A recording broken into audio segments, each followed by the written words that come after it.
Good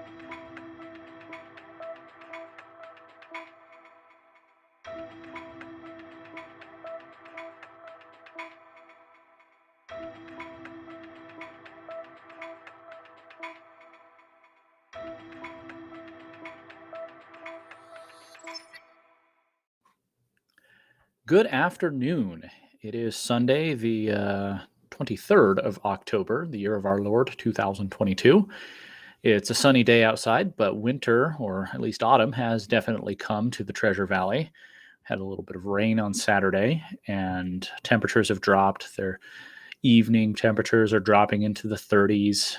Today it's in the 50s for a high, so looks like summer's finally done. My name is Brian Almon. You can find my work at gemstate.substack.com. I have a new post up just yesterday morning looking at the always controversial Ammon Bundy and how he compares to our incumbent governor and Republican nominee, Brad Little. Now, I don't make any endorsements in the piece, but I lay out what I think is the central decision. And that is, are we in such a place that we should roll the dice or play a wild card like Ammon Bundy, because he certainly is a wild card. And opinions are very, people either love him or hate him. And it's in that fashion that I compared him to Donald Trump. Obviously, he doesn't have Trump's experience in business or show business or media, but he does provoke a similar reaction in that people either love him or hate him. Remember, with Donald Trump in 2015 and into 2016, a lot of conservative commentators, a lot of Republican politicians were sure that he would be the end of the party, that he would not only lose in spectacular fashion to Hillary Clinton, but he would also destroy the Republican Party as an institution. And so many of them actually turned around and supported Hillary Clinton, which was absurd, but it really did show how their supposed conservative principles were not at all. But in that manner, Ammon Bundy is provoking similar reactions. People either love him or hate him. And my piece yesterday is provoking similar reactions because it's basically doing what I hoped it would do. It's starting some conversations. And I tried to frame the issue as not necessarily looking at the man himself, but are we in such dire straits that we should roll the dice? And some people say, yes, definitely. If we continue with Governor Little, then he's just going to, destroy our state. He's not going to protect our rights. It's selling us out. And yes, we need to go with Bundy. And of course, others say, no, Bundy is too much of a wild card. He's a scofflaw. He doesn't have the experience. Some people say he's a Fed, a controlled opposition. Obviously, I can't speak to that, but that really is the range of opinions. And that is where you have to make your decision. So I'm glad to see it out there. Again, gemstate.substack.com. You can read it yourself. You can join the conversation, make some comments, share it, post it. And we'll see what happens. I think I'm not sure he has enough support to win, but I do believe that Ammon Bundy has a lot more support than people think. His supporters are very, very dedicated. They, just like the supporters of Trump, they think that this is the way to save our state. Much of the opposition to Ammon Bundy comes from people who believe that he makes a mockery of the law. And I get that. Republicans are very, we support the rule of law. We have laws. They need to be applied equally. People who break the law should be punished. Obviously, our country, we're kind of in a situation of anarcho-tyranny, as Sam Francis described it back in the 90s, that some people are punished and others are not. And that's a problem. But the general Republican idea is that we have laws and they need to be enforced. And so there was one commenter on the Substack piece who suggested that whether it's Ammon Bundy at the Bundy Ranch standoff or the Malheur occupation, or even Sarah Brady, who was, of course, arrested in Meridian for taking her children to the park when the park was closed because of the lockdown.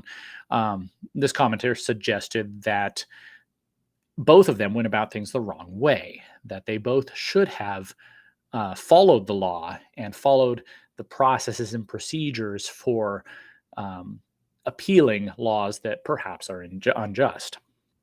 And I do get that. I think that's a valid position, uh, and I'll come back to that. Yesterday, I read a long 4-part article by a Portland journalist, just going through the Bundy Ranch standoff and the Malheur occupation, and it was obviously a left-wing journalist, and you could see their biases. Whenever she talked about the Bundy's LDS faith, it was with the same tone that an anthropologist looking at some primitive pagan tribe would describe them. And she took the government's word for everything. She assumed that the government was right, that, of course, these people who claim that the government is constitutionally cannot hold land, of course they're wrong because of this court case and this court case and this professor at this college who explained it to me. And of course, these people were doing what's wrong. And of course, you can't do this and that. So she took the government's word at everything.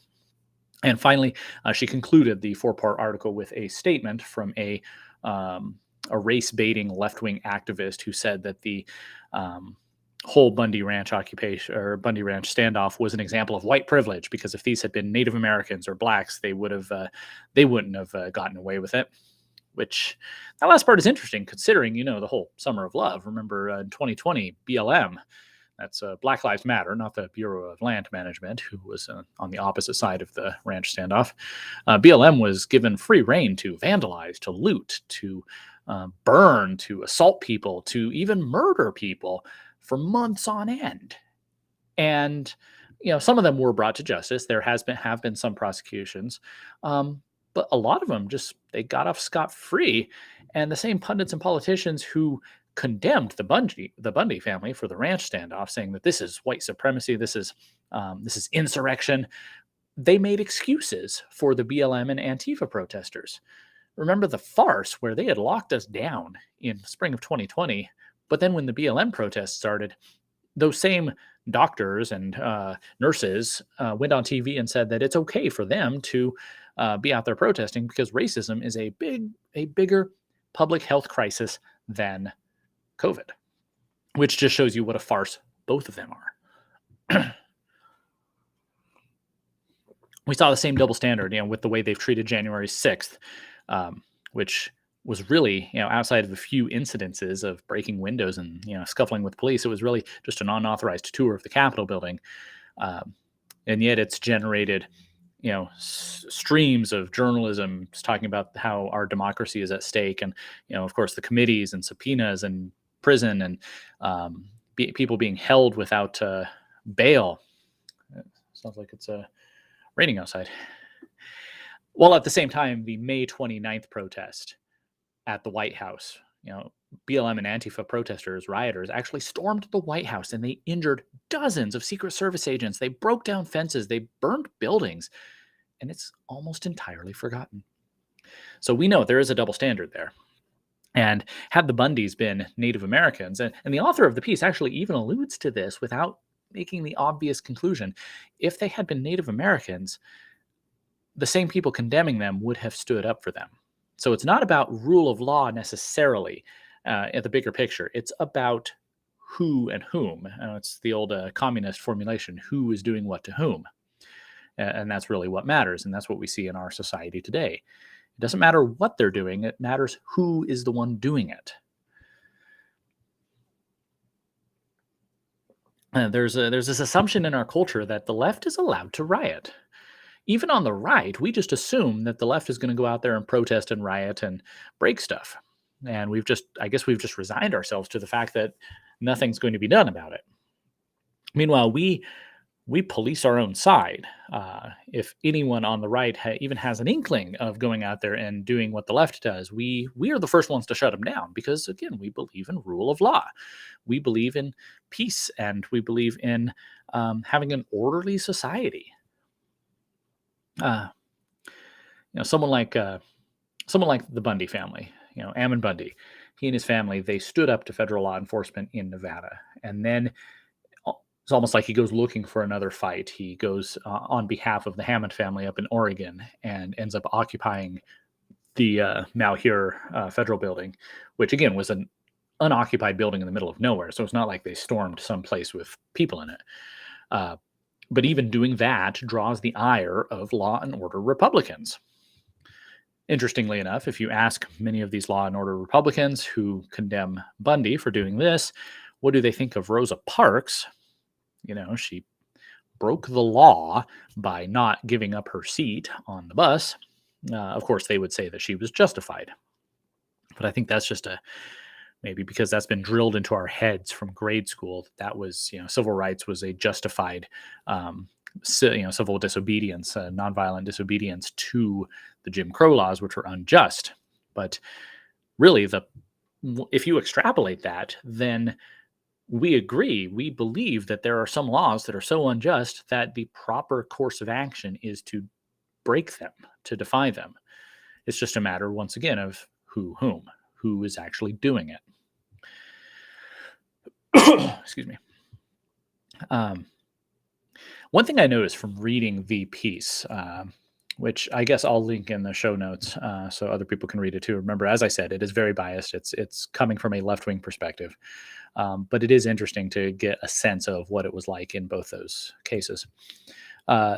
One thing I did get from it is that those sorts of incidents, standoffs, and occupations, they draw the attention of a certain type of person on the right, what you might call the far right, who think that the Second American Revolution or Second Civil War is just about to begin, and that maybe they are going to be the ones to fire the next shot heard round the world. And that can be a little dangerous. It's almost an apocalyptic thing where people think that, we're on the verge of some great, American Armageddon, and they want to be part of it because, who wouldn't be?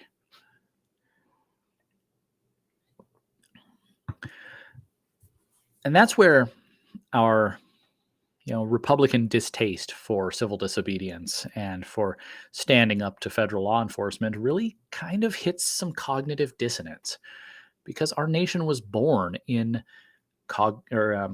civil disobedience. Our nation was born in blood. You had these conflicts between the colonists, especially in Massachusetts, with their British government, with their law enforcement. The redcoats there, King George had sent the regular army there because he was having trouble maintaining order as revolutionary fervor grew and grew, and these conflicts grew and grew. Remember the Boston Massacre? You know it from Paul Revere's engraving showing, the British just mowing down the colonists. But it actually started because a bunch of colonists, young people basically, were throwing rocks and clubs at the British who were just standing guard. It was really started by the colonists. And, it's kind of reminds me of Kent State, where, you had all the protesters, finally pushed the National Guard to the point where they decided they needed to defend themselves, and people died. And then it gets spun into this oppressive government doing this thing. So you have these tensions in Massachusetts. The British regulars are there to try and keep the peace, but that just inflames tensions more. They find out that the colonists have been amassing weapons at Concord, probably for some sort of revolution, and so they go to seize them. And you have a bunch of colonists, the militia, lines up in Lexington and won't let them pass. And that's where the war starts. They shoot each other. If anything like that happened today, if you had federal law enforcement coming to seize some cache of illegal weapons that a patriot militia has stockpiled, and there was shooting and people died, the response of most Republicans would be, this was a bad thing. We have to, we support law enforcement, and we do not support anybody who fights against them. We do not support anybody who defies the law, who defies the government. So, incidents like Ruby Ridge here in Idaho or Waco down in Texas were kind of like that, just like the Bundy Ranch down in Nevada. And so there is this cognitive dissonance that our nation was born in blood, in rebellion, in you know, defying the law and the law enforcement officials. But today we don't do that. We condemn that. And so that cognitive dissonance, I think, creates situations where people feel like they've been abandoned by basically everybody in the country. You see these, revolutionary people, preppers, militia members who believe that they are the only ones left in our country who are willing to fight for the Constitution and fight for our civil rights. And so they end up in these situations where they're kind of itching for a fight. And so I think, I don't know, I'll come back to this at the end, but I think we need some way of having some dialogue with these folks. Otherwise, they do feel isolated, and they do feel like it's incumbent on them to start this second revolution or second civil war. There's that old saying in America that, there are 4 boxes on which to settle our differences. The soap box, you get up and speak. The ballot box, you cast your votes. The jury box, juries have enormous power to decide things, although your lawyers and judges will not tell you that. And then finally, the cartridge box. And America, several times in her history, has resorted to the cartridge box to settle differences. But that is off limits today. And of course, I am not calling for revolution. Please don't take that, because YouTube will ban me if I do. And I don't want to. I don't want to see fighting or bloodshed or anything like that. I'm just trying to really focus on the cognitive dissonance here, where we honor our founding fathers who picked up weapons and shot at the officers of the law of their own day. Whereas today, we say that that is absolutely nothing that we want to even consider. Excuse me. A lot of people on the right think that once the second Civil War does start, we're going to win, right? If there's some war between left and right, progressives and conservatives, Democrats and Republicans, we've got all the guns, we've got all the masculinity, we're much stronger than those, soy drinking, weak, wristed, people who want to defund the police and ban guns. But the problem with that is that there's no moment where it starts. In hindsight, the revolution started with the battle at Lexington and Concord. In hindsight, the Civil War started with the shelling of Fort Sumter. But there's no, looking forward, there's no point at which we can say this is where some conflict is going to begin. And you get people who think that they're on the verge of it. They think that this next incident is Lexington or Fort Sumter. They go to the Bundy Ranch thinking this is where the next revolution is going to start. They go to Malheur thinking this is where it's going to start. We are going to be here on the vanguard, and people are going to see what's happening, and people will join us. They'll flock to these banners, and this is where it's going to start. This is where the war to retake our country begins. But obviously that doesn't happen. Bundy Ranch, thankfully, ended mostly peacefully. Malheur ended with Lavoy Finicum dead. And usually that's how these things happen. That's how these things end up. Somebody dies, or somebody goes to prison. Their life's destroyed. Anyone who steps out and thinks that they are, the patriot at Lexington, and this is going to be the shot heard around the world, the federal government or state governments come down on them like a ton of bricks. They make an example of them. They throw the book at them, throw them in prison for life, destroy their name, destroy their reputation, destroy their families. We all have families. Do we want to condemn our families to, not only life without us, their fathers and husbands, but also, the ignominy of having their name be treated like an epithet for the rest of their lives? No. So, of course, that puts a chilling effect on any possible revolution. Consider James Fields. He's just a kid, a young man who went to this protest in Charlottesville, years ago, and he didn't go there to hurt anybody. He didn't go there to, hoping to start a revolution, but he's, trying to get out when it turns bad, when Antifa is given room to go attack the marchers, and he ends up running into somebody, kills a young woman, he is in prison for the rest of his life because they wanted to make an example. It wasn't because of what he did, it's because of who he was. Going back to the who whom formulation. He was a bad guy, according to our government, and the person protesting him, blocking his way that he ran over, that he ran into, was a good person because, she's on the right side. And so because he's the bad guy and a good person died, then he must be made an example of. And so that's what's going to happen to anybody who steps out of line. This second civil war is not ever going to start because any possible starting point turns into an example to keep the rest of us in line.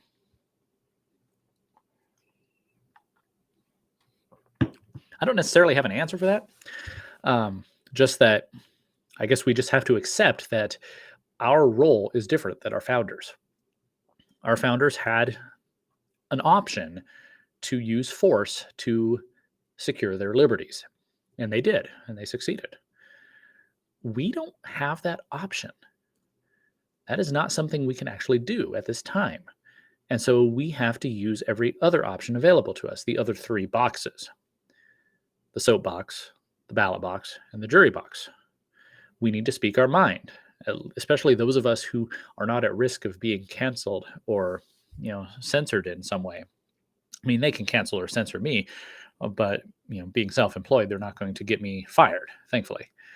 So I have a little bit more leeway to say things than some other people, and I am trying to use that wisely. The ballot box, we need to vote. I mean, I know a lot of people say that voting is not going to solve our problems. We can't vote our way out of this situation we've gotten ourselves into. And maybe that's true, but we can still try. We can still try, at least at the state level, to make things as red and conservative as possible. Put our state in a position to protect our liberties, even if the federal government goes completely off the rails, which it basically is. And then finally, the jury box. Obviously, none of the January 6th defendants are going to have a fair trial. They're going to get DC juries, and DC is 99.999% Democrat, give or take. But when we do have the opportunity to serve on a jury, we need to use our wisdom and experience and know when it's time to, give the right verdict, even if it's not necessarily the legal one. Ammon Bundy was exonerated twice. Once in Nevada, he was the judge threw it out because it turns out that the federal government was hiding exculpatory evidence, which you're not allowed to do.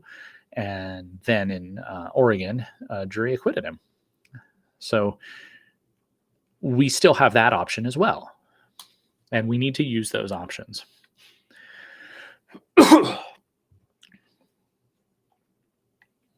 I want to talk about one more thing that really came to mind as I was reading all this, researching for the piece yesterday or 2 days ago, reading that log form discussion. Also, Ammon appeared on Timcast IRL last week, of course, and the private members after show where they go uncensored because it's not on YouTube. It's just on Tim's website. Every week, Tim releases one of their 4 after shows as a free preview for people who subscribe to the podcast. And so it's the Ammon Bundy episode that got to be the free preview this time. So as I was walking to my office today, I listened to that and, got to hear Ammon's story, his side of the story of both the Bundy Ranch standoff and the Malheur occupation. And it's interesting, and you should go check it out. Go to Timcast IRL. I'm sure it's on there somewhere. But anyway, one thing I've been thinking of as I've been reading and listening to all this is that there's an elephant in the room here, and that is the LDS Church, Church of Latter-day Saints. Something that, maybe I didn't even realize until I came out to Idaho is how ingrained the history of the LDS Church is with the history of the American West. I grew up in Western Washington, where I had some Mormon classmates in school, and they were always very, very kind. Very driven to succeed, which I always appreciated. I am not LDS myself. I don't agree on theology, but I do respect my LDS neighbors and friends. They're always kind and generous and, very patriotic. But in Western Washington, it's not really ingrained into society over there because I don't know, I guess Western Washington was settled, through the fur trade, the Hudson's Bay Company, the explorers coming up the Pacific coast into Puget Sound. Meanwhile, here east of the Rockies, a lot of the settlers were from Brigham Young's wagon train that came west looking to escape the persecution they were fighting in Missouri and Illinois. And so the history of Idaho, of Nevada, and obviously of Utah is very much intertwined with with the history of the LDS Church. And that is something that comes through with reading about the Bundy family. His ancestors came here as part of that migration. And they've been here since the mid to late 1800s. So they've been here as long as anybody else has. And so you can't talk about the history of the American West without talking about the LDS Church. And one thing that the author of this piece, this Portland journalist, wrote about was something she called the White Horse Prophecy. And I had heard of it before, but it was interesting to actually read it. It's apparently something Joseph Smith said before he died about how, someone represented by a white horse was going to come and save America when the Constitution was hanging by a thread. And there's the author pointed to various examples of LDS figures like Orrin Hatch or Glenn Beck using that exact phrase, Constitution is hanging by a thread. And so it's interesting to me. Apparently the prophecy is not officially endorsed by the church, but it's something that a lot of people have in the back of their minds. And it's interesting to me how it kind of combines the, what I've seen in my experience, the evangelical premillennial beliefs with a very American idea. It's taking that eschatology that is very popular in evangelical circles and bringing it to America.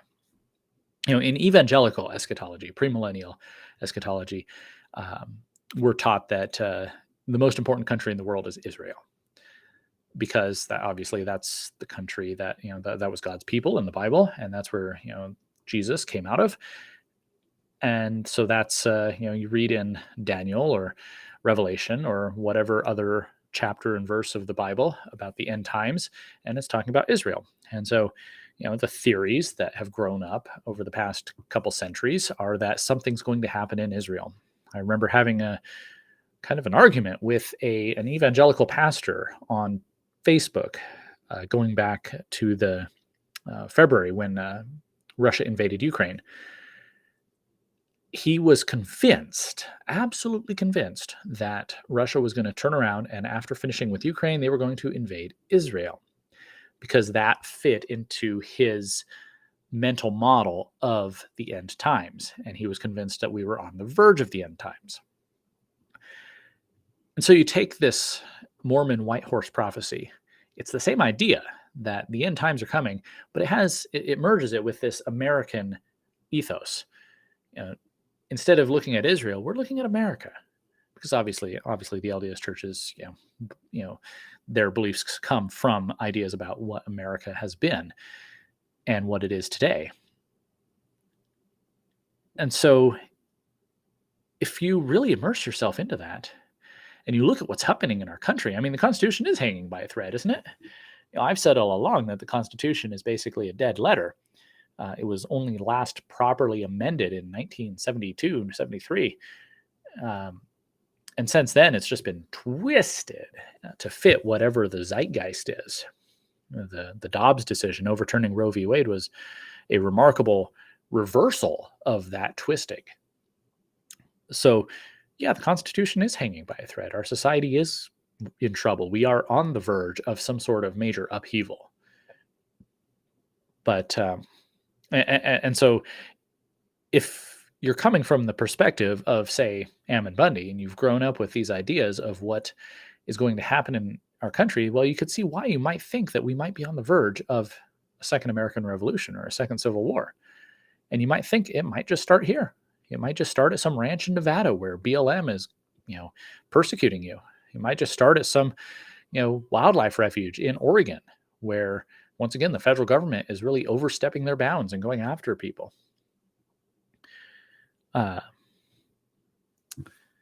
It's interesting that leftists have their own end times scenarios. Theirs is always global warming or climate change. They think that we're going to destroy the world with our carbon in just a couple of years. And so the same people who will look at, Ammon Bundy and the White Horse Prophecy and say, that's ridiculous, that's absurd, that's superstition. Same people who look at, my evangelical family and friends and say, you think the world's going to end, Jesus is coming back, you're just ridiculous. They will then say that the world's going to end in 10 years or 5 years or 12 years because of climate change. And really, their apocalyptic vision is a lot more dangerous to society than anyone else's. If, let's say, just for the sake of argument, I'm not saying it is, but let's say that this White Horse Prophecy is a motivating factor in, the standoff at the Bundy Ranch and the Malheur occupation. What did they do? They brought a bunch of friends and told the feds to go home. It's not the end of the world. But what have these climate change activists done in the name of saving our planet from global warming? They've shut down power plants. They've completely gotten rid of nuclear power, which is actually the cleanest form of energy, cleanest and most efficient form of energy out there. They've turned us on to electric vehicles that require batteries, that require lithium mines that are much more dangerous to the environment than digging for coal.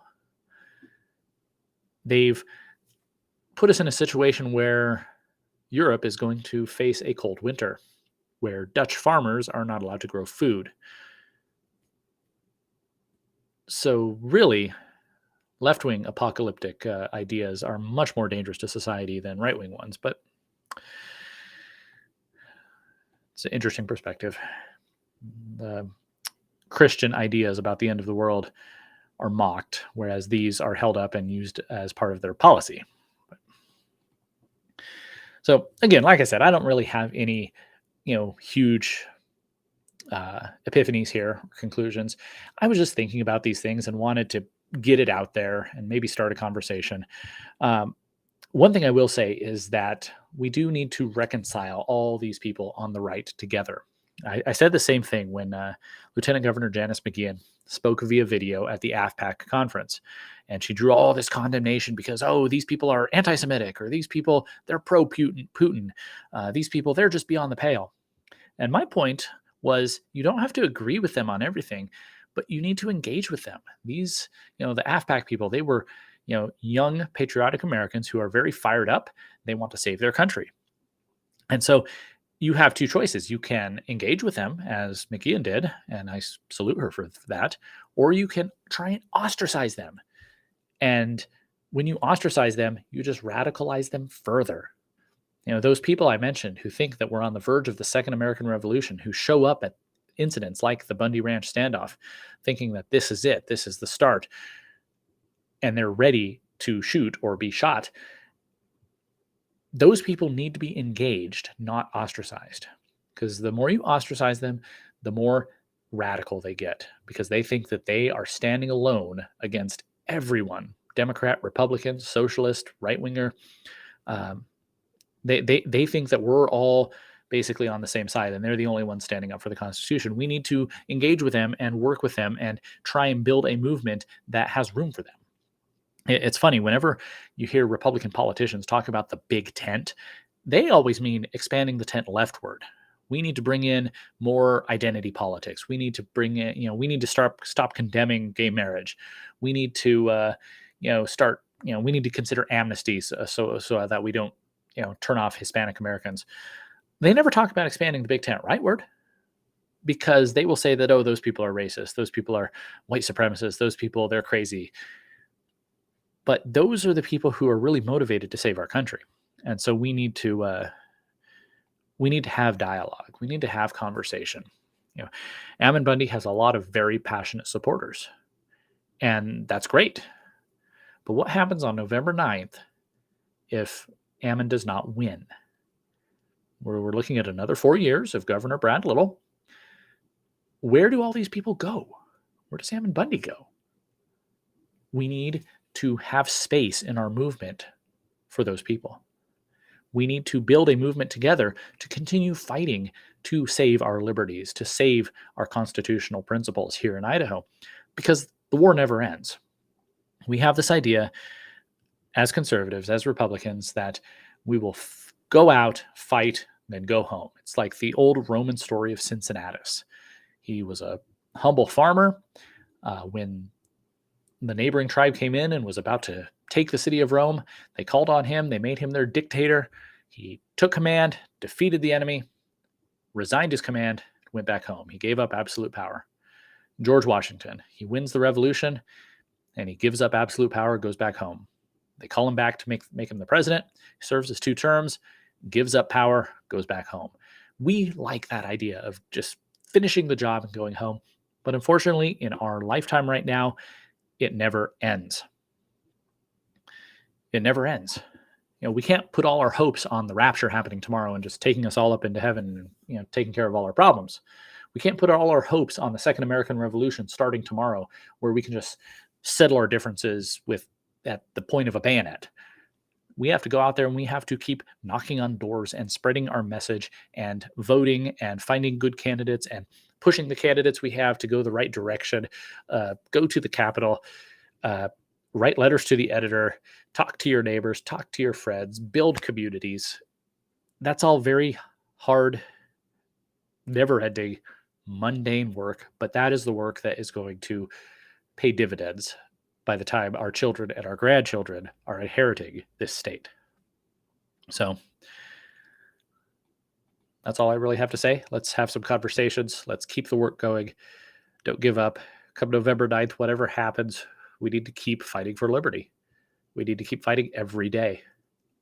So thank you. Have a good week. Have a good rest of October.